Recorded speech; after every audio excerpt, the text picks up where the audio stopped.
What's up, everybody? We hope you liked the little intro. So I'm George with UAV Mentor, and as you might have guessed, today we're going to be putting DJI Active Track to the test. Before we jump into that part of the video, I'd like to take a few moments to share with you what exactly Active Track is, the 3 methods for tracking, and how we're going to be putting them to the test today. So with that being said, what exactly is Active Track? DJI Active Track, for those who haven't heard of it before, is a DJI drone's auto-follow mode. Active Track is just one in a suite of what is known as intelligent flight modes, but we're going to save those for another day. All we have to do to access this menu is tap here on the left-hand side of our DJI Go 4 app. As you can see, there are a bunch of intelligent flight modes, but the one we're looking for is right here, Active Track. Once Active Track is selected, we're going to see a menu with a couple options. To access these options, if we close out the screen, all we have to do is open the Settings tab. In order to activate Active Track, all we have to do is draw a rectangle around the subject that we want tracked, and the drone is going to take care of the rest. So there are 3 modes for tracking on the DJI Inspire 2. We're going to save most of the actual testing of each for the showdown in a couple minutes, but we're going to share their functions and purposes with you first. The 3 tracking methods are Trace, Profile, and Spotlight. In Trace mode, the drone will follow the target as it moves and maintain a set distance from this target. While you're in this mode, you do have some control over the drone, as you can see. You have the choice between either free or follow. This actually gives you a ton of functionality because shots coming from this mode can come out pretty cool even without a lot of movement. This is a great thing to have handy when you're not able to have someone else pilot the drone to get these shots for you. In Profile mode, the drone will basically maintain a set angle from the target and follow it as it goes. These shots, as you can imagine, are incredibly handy too, as they don't just apply to people but vehicles too. The tracking is incredibly smooth, by the way. One downside that does come with this mode is its inability to operate with obstacle avoidance. If you're flying to the side in this mode while tracking your subject, nothing will keep you from running into a tree like in the other modes. One easy way to avoid this is to find the tallest object in your nearby environment and set your altitude above that.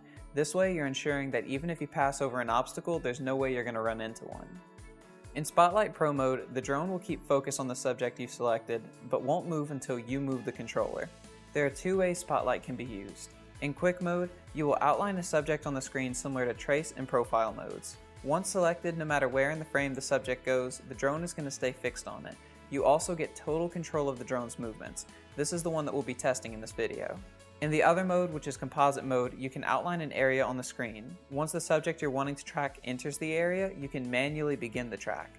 The drone will then behave just like Quick mode for Spotlight Pro. Active tracking actually has a ton of functionality for single operators. Sometimes, especially if you're filming something sports related with a lot of quick movement, it's difficult to both move the drone in a steady pattern and keep the subject centered on the screen. In professional filming, these 2 jobs are done by 2 people. One controls the drone and the other mans the camera. Active Track allows you to get a fix on the subject in a variety of ways, and even if operating as a single operator, still get incredible shots. So now that we have an understanding of each of the DJI Active Track modes, it's time to put them to the test. So DJI's Active Track has become incredibly advanced. Generally, each drone available can perform Active Track in P flight mode, which is its normal mode with obstacle avoidance enabled. For the Inspire 2 here, that means 18 miles an hour with obstacle avoidance on. There are very few cases in which we would recommend turning off obstacle avoidance to take advantage of the greater speeds through sports mode while active tracking. So as you can see, we have some trees and other various obstacles in our environment, so we're going to keep obstacle avoidance on for all of our tests. The way that we're going to run these tests is by starting with the following modes of Trace and Profile at varying distances from close to medium to far from the subject and seeing how well that they can keep up. Then with Spotlight Pro, we're going to test the drone's ability to keep focus in a variety of really quick stop-and-go runs. I mean, I feel like Roger Bannister today, but that drone's got me a little nervous, so let's see how this goes. So the way we'll run this test, I'm going to start near the cul-de-sac here and have the drone try to follow me through the bank turn and finish at the lamppost at the end of the turn. We're going to run this test through 3 different distances: close, medium, and as far as Active Track will let us go. There's not much left to say. I think I've said all that can be said except a formal apology issued to DJI's manufacturers for what's about to happen. Just kidding, I'm no Usain Bolt, but these tests should show you as a solo operator just what possibilities there are with each various Active Track mode. With that being said, let's get started.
So the drone did a really great job, as you can tell. Whether the drone was tracking straight on or orbiting around either side, the drone did an incredible job of keeping me in the center no matter which way or where I moved.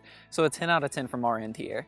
We do want to let you know, however, that although the Inspire does boast obstacle avoidance sensors in front, below, and above the drone, there is no obstacle avoidance on either side, so do keep that in mind. But now that we've covered trace mode in full detail, let's put profile mode to the test.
As you can see, profile mode did incredibly. Tracking from the side, the drone maintained distance through the bank turn as we went.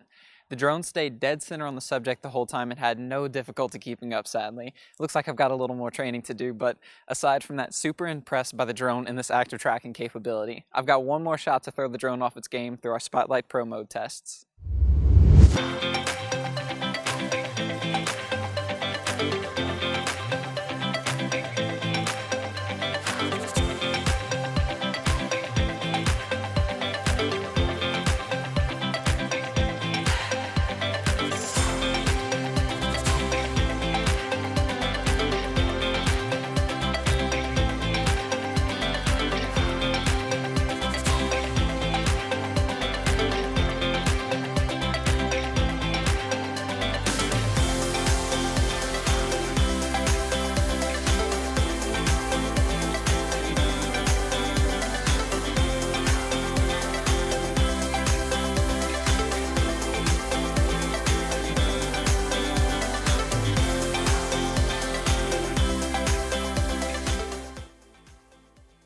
So in summary, the drone wins this time.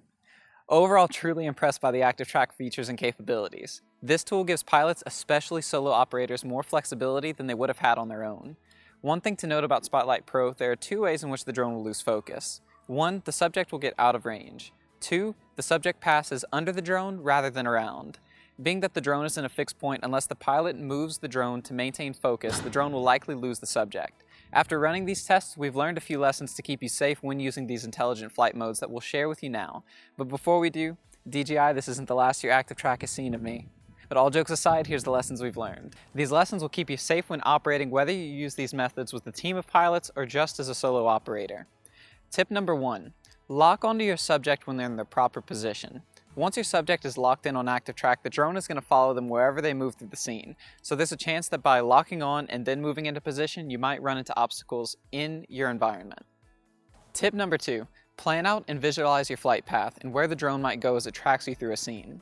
You have to make sure that all obstacles in your operating environment are accounted for. So with that being said, similar to tip 1, if you lock onto your position but then move to an area where obstacles are present, you're opening yourself up to the risk of your drone not sensing them. There are too many people who've done this already, you don't need to be one of them.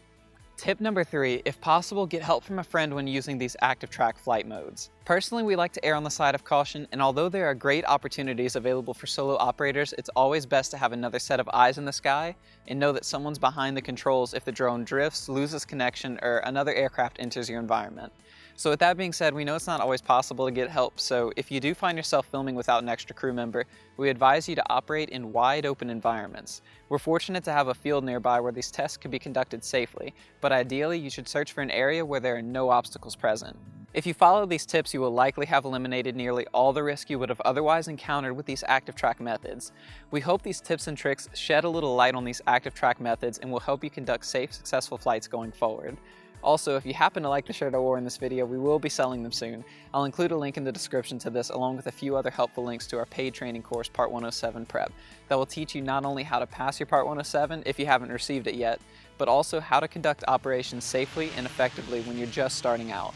Like and subscribe for all the free content we'll be posting to this channel, and as always, stay safe, stay tuned, and have a wonderful day.